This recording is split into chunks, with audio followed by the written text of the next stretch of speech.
I think that's a whole different way to think about decision making than many Christians typically make decisions. It's a different way to think about it than they often do. This is a Truth Transforms Truth Nugget, a daily dose of truth for your daily transformation. We need to remember that life on earth is temporary and seek to glorify God with our time. We need to make plans in accordance with God's will and always keep an eternal perspective. God is glorified when our plans are humbly submitted to His will. So James continues. He gives an alternative way to plan now. Verse 15 shows us purposeful planning. We need to be purposeful in our prayerful planning. Verse 15. Instead, you ought to say, if the Lord wills, we will live and do this or do that. Purposeful planning. So he's showing the prideful planner what they should do. What he's saying is, you're saying, well, I'm so good and I'm going to do all these great things. He said, no. You say, if the Lord wills, I'm so good, I'm going to do all these things. Right? No, it's not what he's saying. He's not saying just change the terminology and just tack on if the Lord wills with everything. If the Lord wills is a good thing to say, and we ought to say it. I think we should pray that way. But the reality is it has to be our heart submitted to God. That our heart has to be submitted to God in all that we do and all that we plan. So he shows the prideful planner how they should plan. And there's a need for purposeful planning. Jesus told a parable about those that began to build a tower and they couldn't finish because they did not count the cost. He was talking about the cost of discipleship, but I can use that to illustrate how we need to plan and count the cost in any kind of plans that we make. And so we need to do the plans, but we need to submit them prayerfully. And actually, when we plan and we plan prayerfully, then we better be praying for how we'll meet the needs that we need to do the things that we need to do, that we feel that God is calling us to do. I think there's two questions we can ask very legitimately in any circumstance. They are, am I submitted to God's will, and will this glorify God? I mean, any single circumstance you think of in life, I feel like those questions would work.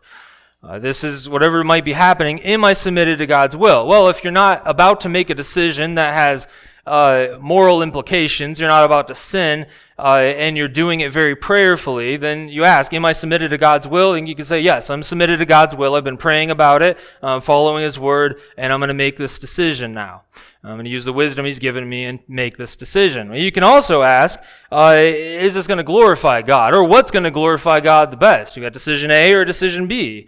Maybe they're pretty similar decisions in a sense. It doesn't really matter morally. God's okay with you choosing one or the other, but you might think, well, this one is going to put me in a certain situation where I think I can glorify God in a better way. I think that's a whole different way to think about decision making than many Christians typically make decisions. It's a different way to think about it than they often do.